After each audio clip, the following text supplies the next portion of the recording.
Dear students, I welcome all of you in this lecture of Advanced Libraries of Python. And in this lecture, we will discuss Numpy random. It means how to create Numpy array using different type of methods that are available in Numpy, such as random integer, if you want to create a Numpy of random integers, if you want to create Numpy of random floats. So, and this is very important part of Numpy libraries, since we need to use different randomization in our data science.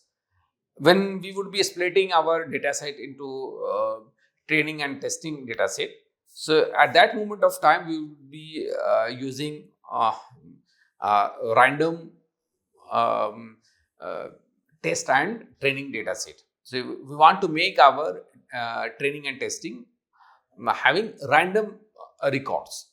So randomization is very important. Similarly, you can use this particular Numpy random in other field in several meta heuristics. If you want to initialize your array with random values, so that in that context it would be very useful. So it would be very useful. So in last class we discussed Numpy basics of Numpy, Numpy array attributes, Numpy array slicing. So that we discussed. Similarly, we discussed Numpy copy and view, how copy and view are different, and we also discussed how to iterate Numpy array.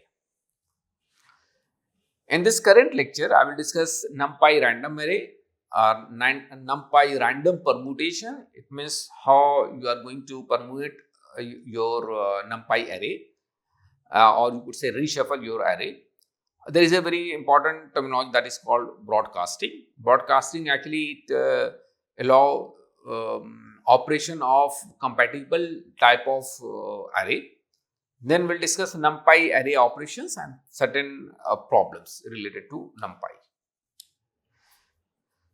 So Numpy offers the random module to work with random numbers. So if you want to create a random value, so you can use randint method of this particular module, random module. So it would give you a single random number in this case. So it would generate a random number integer between 0 to 100. Similarly, if you want to generate a random float from 0 to 1, so you can apply this particular method rand. So rand actually generate a number between 0 to 1, that is a float number. If you want to create a Numpy array, right, using this randint and rand, so we can pass different parameters to create a Numpy array. Like in this case, if I need to create if I want to generate a 1D array containing 5 random integers from 0 to 100. So what I would write here, so 0 to 100, so this 0 comma 100, it means it would generate random numbers between 0 to 100. And how many numbers I need? I need 5 different numbers. Similarly, so it would create X would be a Numpy array. Similarly, if I need to create 5 random floats, so I would use rand. So it would give me, I need not to write 0 comma 1 in this case, because it is considered that the number would be generated between 0 and 1 only. So it would generate a Numpy array having float values between 0 to 1. If you want to create a 2D array, like this is to generate 1D array, right? Now, if I need to create a 2D array, so what I would write? So in case of integer Numpy array of integer values, so what I would write here? 0 comma 100, it means I need to create random values between 0 to 100, and here I would specify the dimension, right? So 2 cross 3 dimension would be the dimension of this array. Similarly, if I need to generate a matrix of 6 random numbers between 0 and 1, so I would write this particular method with these parameters. In this way, I can create random integers and numpy array having a random float value between 0 and 1. Similarly, you can use a particular method, that is choice. So, choice method allows you to generate a random value based on array of values. Suppose you are having this array and you want to find a number from this array only, So, I can use this particular method, choice. So, it would give me a single number from this single random number from this array only. If I want to create a numpy array having size 3 cross 5 and the number should be from this array only. It means you are having a set of values and you want to generate random numbers between this set of values, right? So, for that purpose it is very important. Like suppose we will discuss as far as data science pre-processing is concerned. So, we will discuss there. Let's say some data is missing in a particular feature. So, I can fill that, I can fill the value utilizing the mean of that feature, or I can take random number of this particular feature set, right? Let's say the feature is, let's say, age, and age is having certain records are missing as far as age feature is concerned. So, I would populate this missing value with the random choice of this age data values, right? So, for that purpose, I can use this method, random choice.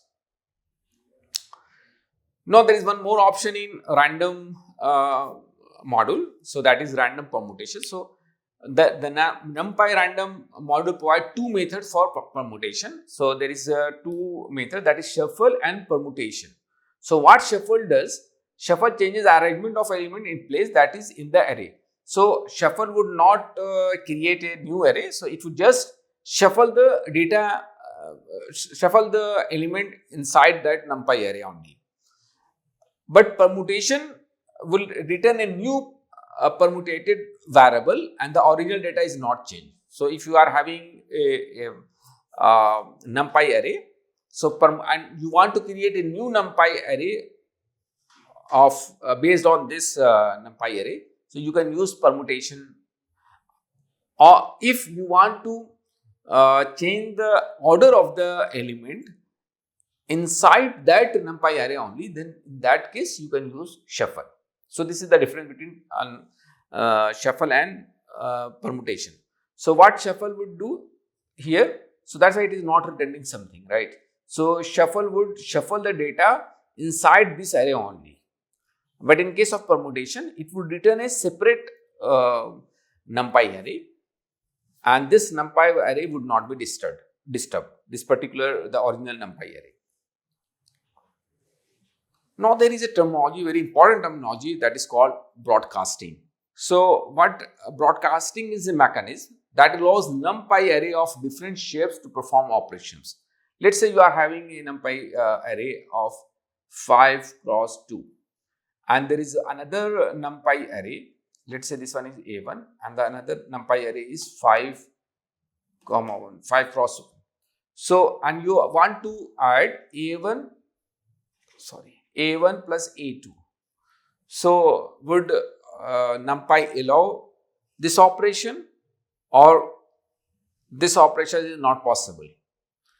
So, for that purpose broadcasting comes. So, and this is a mechanism that allows NumPy arrays of different shapes, since it is having different shapes. So, this is 5 rows and 2 columns, this one is 5 rows and 1 column. So, under this mechanism, NumPy perform operation on NumPy array having compatible dimensions. So, first the compatible dimensions would be checked. So if these two are compatible, then only the operation would be performed. So how we would check whether this is compatible or not? So these are certain conditions.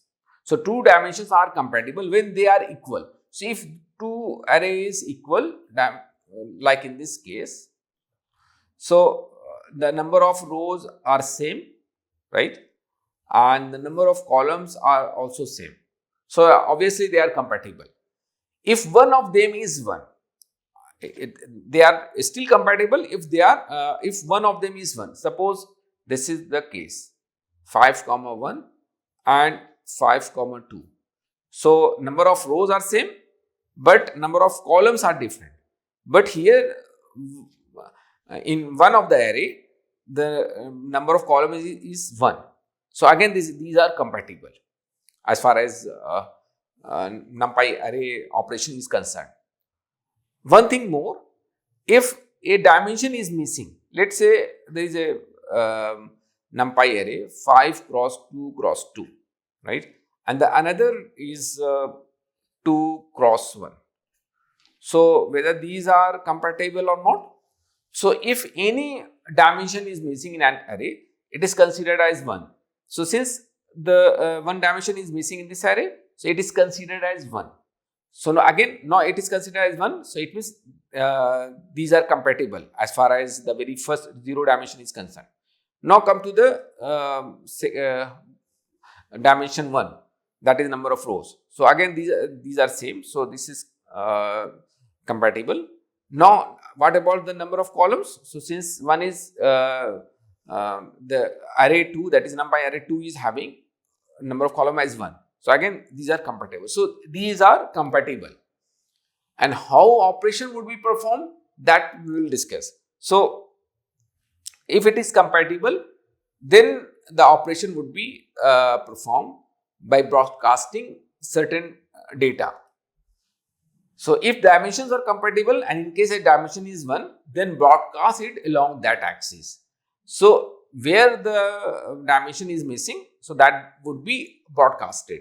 Like in this case, since it is having 1, dimension 1, as far as 0 dimension is considered, I told you, if a dimension is missing, it is considered as 1. So it would be broadcasted. So what it would be broadcasted, it means a separate, since it is having 6 rows and 3 columns.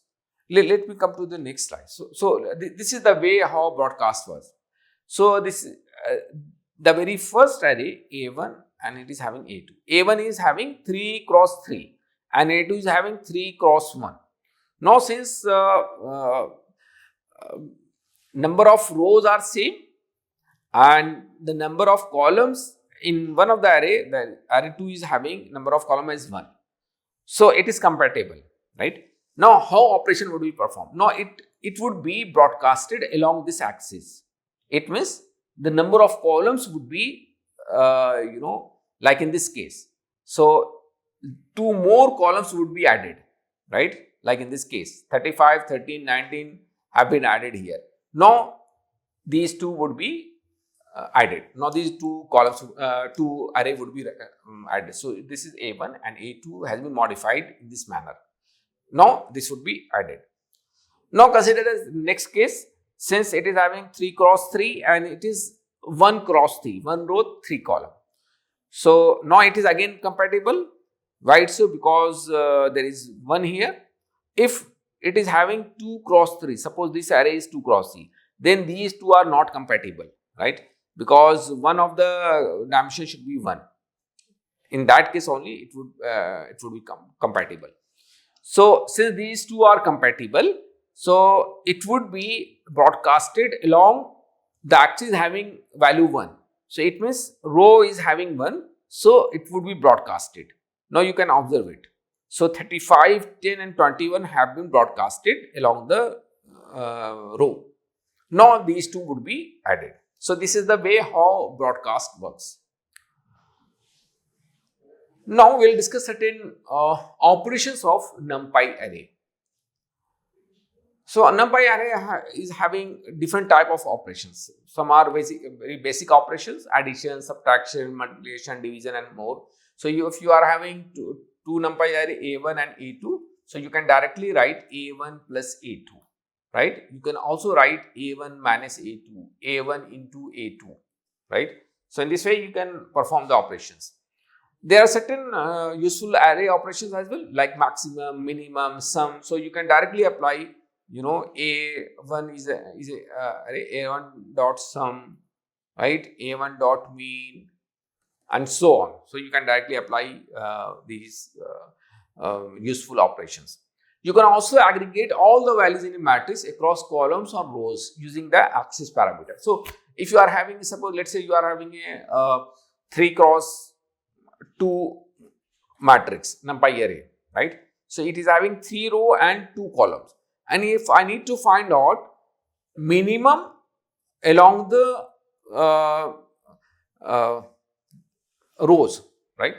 So if I need to find out the minimum of each individual, let's say this is having a 2-dimensional array having 3 row and 2 column, right? 5, 2, 3, 4, 6, 7. If I need to find out minimum along rows, right? So I can write here A1 dot mean,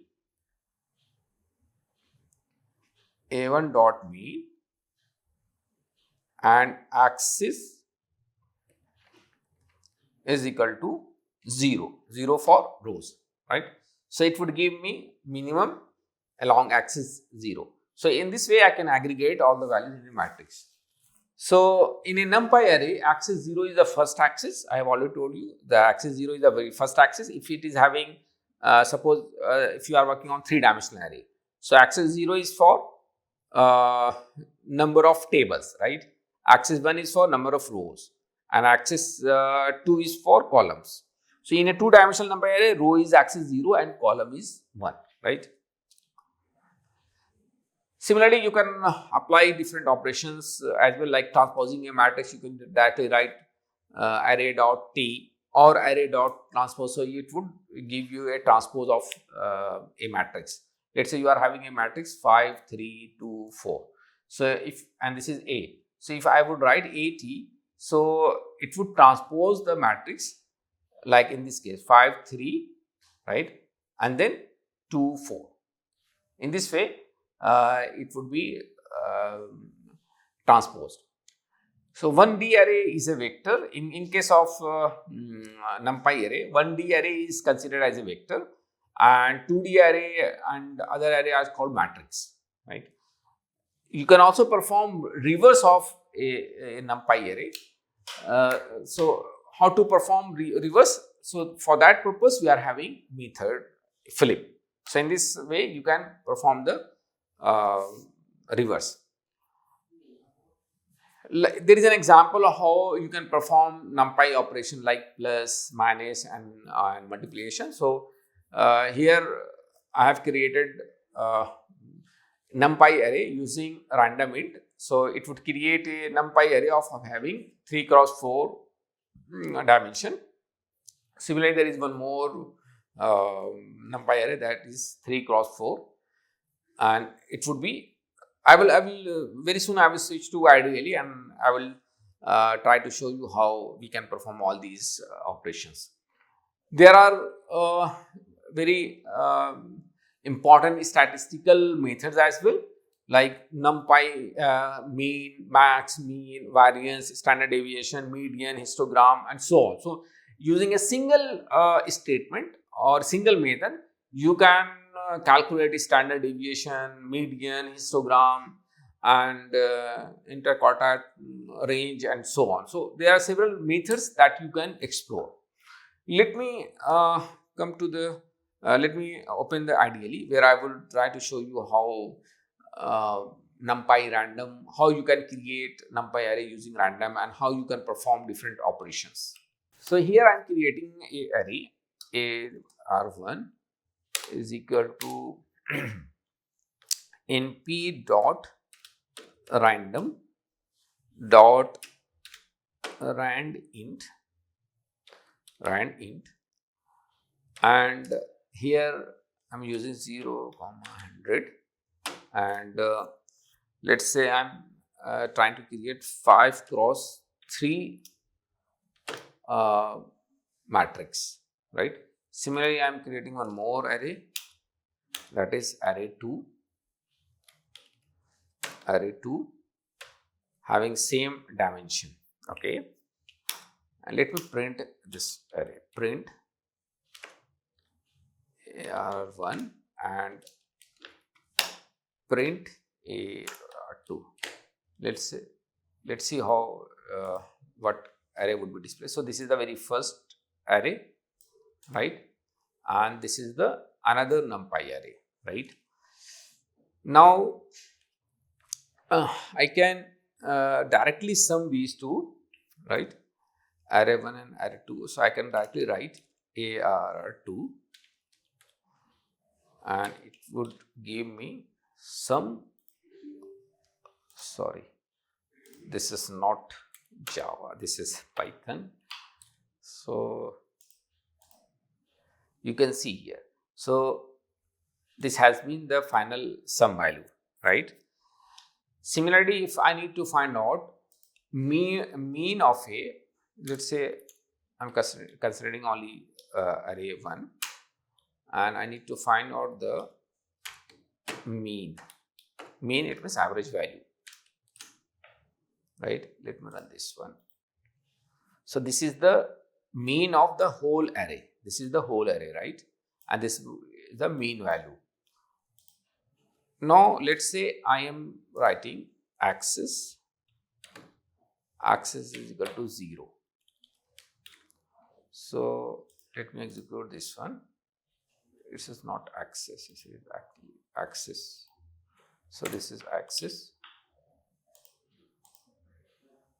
So this is the array, and what it does, it has find the value across rows. So it has find average of 51, 27, 99, 80, 66, which is 64.6, right? And this is the average of this particular column, right? So it has calculated the average across different rows, right? Similarly, I can apply axis 1. So it would give, so you can see here, right? So what it does, it has given me a value of the average of these values. Similarly, this is the average, and then average this of this one. So that's why you can see here there are 5 different values, right? And in this case, you can see only 4 values. Why 4 values? 3 values. So since you are having 3 columns only, and in this case, you can observe 1, 2, 3, 4, 5. So 5 values are there. So this 25 is the average of this one, right? So you can calculate it here. So 61 and 8, 69, 69 and 6. So 75 divided by 3. So which is 25. So in this way, you can calculate the average, minimum, standard deviation along the axis, right? So similarly, I can calculate sum in this manner and so on. So this is the way you can calculate the, you can perform different operations, right? Let me come to the PPT now. So I'm summarizing here what we had discussed till now. So in this particular lecture, we discussed NumPy random array, how we can create NumPy array using random integers and random floats. We also discussed NumPy random permutation. If you want to shuffle the data, so we are having 2 different methods, permutation and shuffle. Then we discussed broadcasting, so which is a very important concept. if we are having two different array having different dimensions, whether these two array can be perform different operations, addition, subtraction, and so on these two arrays having different dimensions. So we have seen if these are compatible, then we can perform these operations. Then we discuss NumPy array operations as well. So there are different operations. So thank you so much for joining this lecture. We'll discuss next topic in next class. Thank you so much.